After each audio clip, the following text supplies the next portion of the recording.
Hello. In this video, we're going to look at what are called angles in standard position. So this is a way that we can take what we know about the trigonometric ratios sine, cosine, and tangent and extend it beyond acute angles. So if we have angles that are between 0 and 90 degrees, which are our acute angles, in this case, I'm looking at angle A, but I could just as easily be talking about angle B up at the top of the triangle. So angle A, if I look at the side that is opposite to it, the side that is adjacent to it, and the hypotenuse of the triangle, I can define the sine of A as being the opposite side over the hypotenuse, so A over C. The cosine of A is the adjacent side over the hypotenuse, so B over C. And the tangent of A would be the opposite side over the adjacent side, so A over B.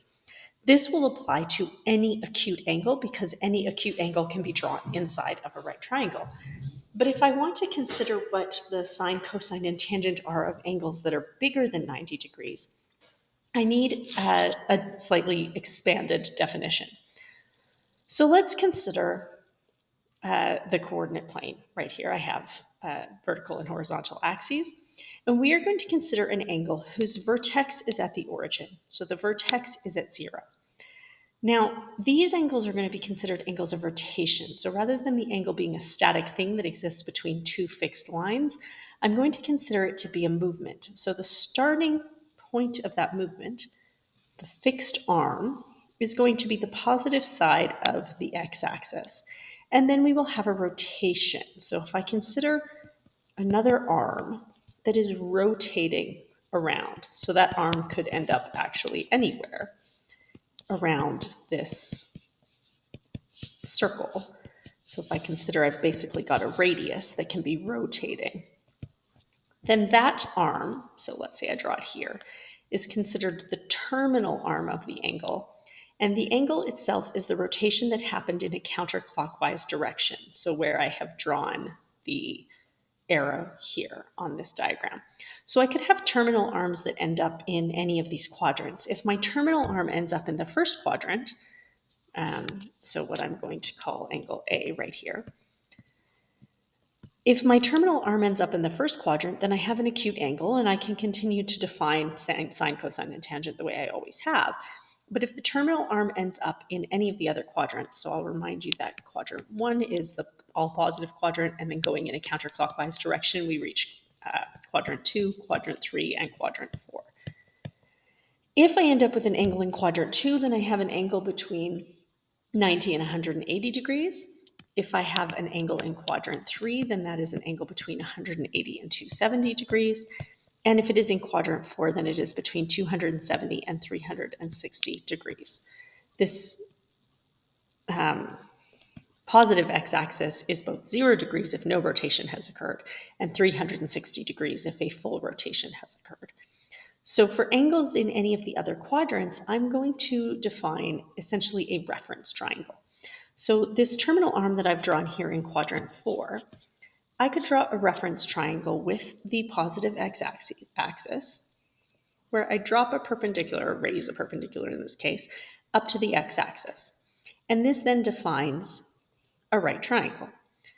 If I consider this angle inside the right triangle, again, it's vertex is on the origin because we're always dealing with vertex at the origin. So if I call the angle of rotation itself, so the angle around the outside theta, then what I know is that theta is between 270 and 360 degrees. 360.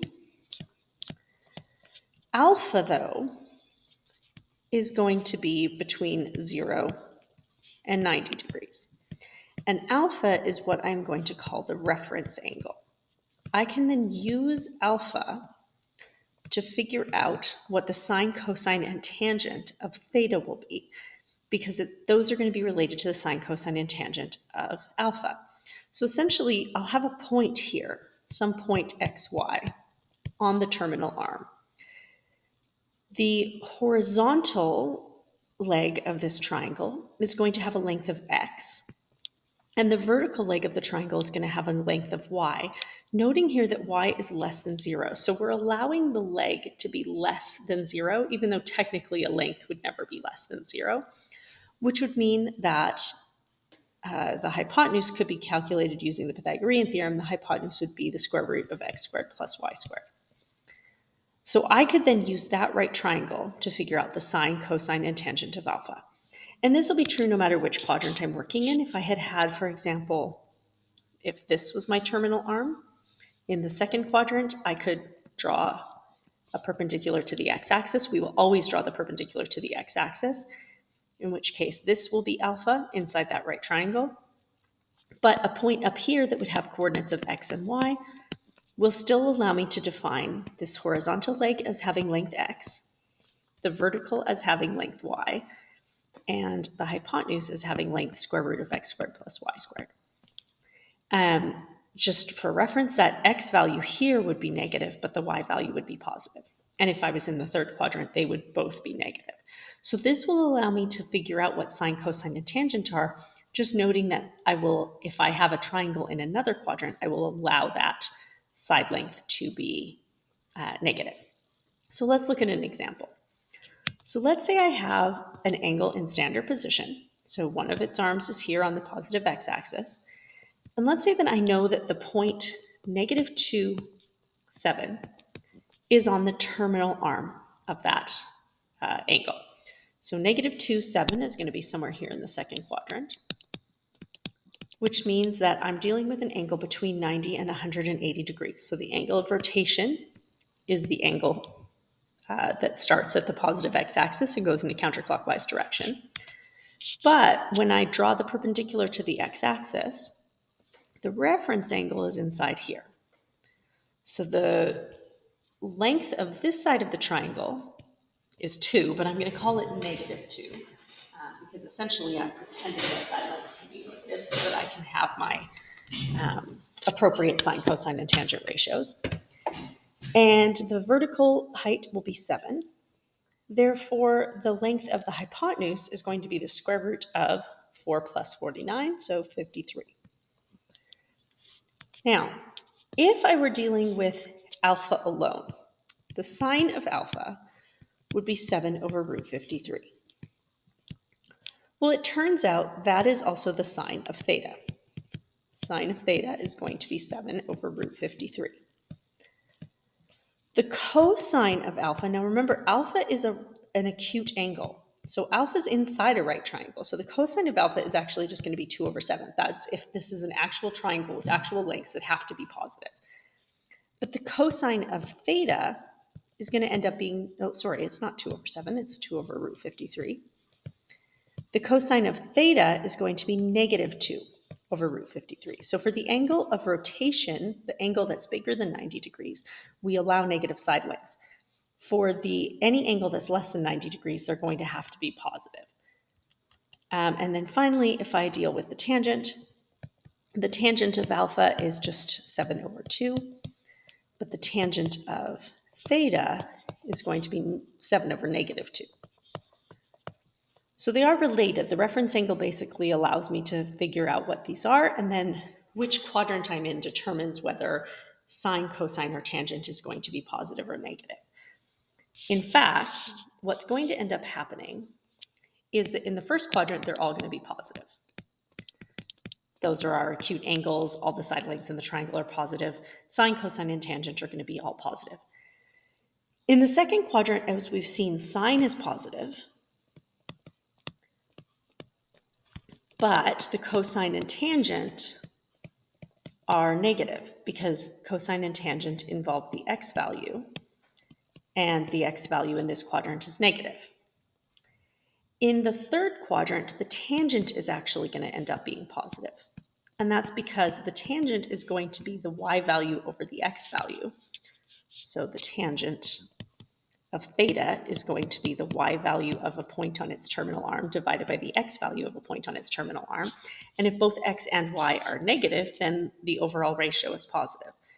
But in this quadrant, the cosine and the sine are going to end up being negative.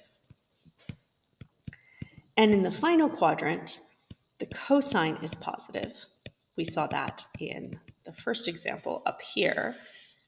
If I was dealing with the triangle I have in red, because the cosine is x over the hypotenuse.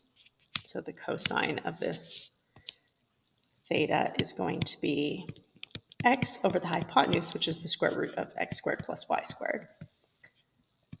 This square root one, the hypotenuse, is always going to be positive, but because the cosine is positive in quadrant 4, the x value is positive in quadrant 4, so is the cosine, but the sine and tangent will be negative in the 4th quadrant.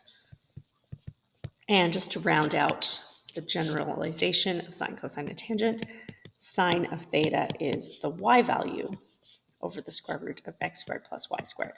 Because I'm always dealing with an angle whose vertex is at the origin, the opposite side is always going to be y, the adjacent side is always going to be x, the hypotenuse is always going to be the square root of x squared plus y squared, and that's always going to be positive. So the hypotenuse is always going to be treated as positive. What about if I actually have an angle of 0 degrees or 90 degrees, or an angle that's basically on the axis?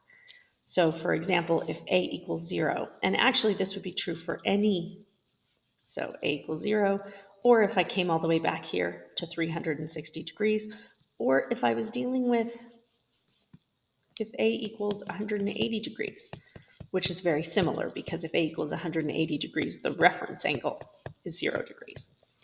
So if a equals 0, well, let's think about what the coordinates of this point would be. This point would be the point, let's say, for example, well, it could be any x value, but let's say it's the x value of 1. 1, 0 could be a point. It could be 7, 0. It could be 97, 0. It doesn't really matter. The point of this is that if I have then the sine of a, so the sine of 0 degrees, well, that's the y value divided by the square root of x squared plus y squared, which is just 0. The tangent of 0 is y over x, which is 0 over 1, which is just 0. And the cosine of 0, well, that's the x value divided by the square root of 1 squared plus 0 squared, which is just 1 divided by 1, which is 1. If I'm dealing with it on the other side, well, let's call this the point negative 1, 0. Again, it could be negative 8, 0. It could be negative 200, 0. I'm going to end up with the same thing in the end. Sine of 180 degrees is going to be the y value, 0, divided by the square root of negative 1 squared plus 0 squared, which is just 0. The tangent of 180 is the y value divided by the x value, which is, again, just 0. And the cosine of 180 degrees is the x value, which is negative 1, divided by the square root of negative 1 squared plus 0 squared. Well, negative 1 squared is 1. 1 plus 0 is 1. Square root of 1 is 1. And negative 1 divided by 1 is negative 1. So the cosine of 180 is negative 1. If a equals 90 degrees, so if a equals 90 degrees, then what we're dealing with is an angle whose terminal arm is on the y-axis. So like that. And this would apply equally if I had it on the negative side of the y-axis. So if a equals 270 degrees, the similar argument will happen. And again, just for fun here, I'm going to not make this the point. I could make this the point 0, 1, as I did in the previous cases. I'm going to make it 0, 5, just to show that it does not matter which angle I choose, or which point I choose, sorry. So we'll start with cosine this time. The cosine of 90 degrees, well, cosine is the x value over the hypotenuse. So the x value is 0, divided by the square root of 0 squared plus 5 squared. Well, 0 divided by the square root of 25 is simply 0. The sine of 90 degrees, well, that's the y value divided by the square root of 0 squared plus 5 squared. Well, 0 squared plus 5 squared is 25. Square root of 25 is 5. 5 divided by 5 is 1. That's what I would get no matter which number I picked. I would end up with the number divided by itself, so 1. And the tangent of 90 degrees, well, the tangent of 90 degrees would be the y value over the x value. This is a problem. So the tangent of 90 degrees does not exist. And if you try and enter it into your calculator, it will tell you that that's an error. You can't find the tangent of 90 degrees. This is going to be equally true with 270 degrees. So if I call this the point negative 2, 0, for example, then the cosine of 270 degrees is going to be x, which is or sorry, this is the point 0, negative 2, not negative 2, 0. It's going to be the x value, which is 0, divided by the square root of 0 squared plus negative 2 squared, which is just 0. So cosine of 270 degrees is 0. The sine of 270 degrees is going to be negative 2 divided by the square root of 0 squared plus negative 2 squared. So that denominator is going to end up being the square root of 4, which is positive 2. Negative 2 divided by positive 2 is negative 1. And the tangent of 270 degrees would be calculated by doing negative 2 divided by 0, but that is problematic because I cannot divide by 0. So this also does not exist. So by thinking of angles in standard position and by defining sine, cosine, and tangent using values of x and y for points on the terminal arm instead of using a specific right triangle allows me to extend sine, cosine, and tangent beyond just acute angles.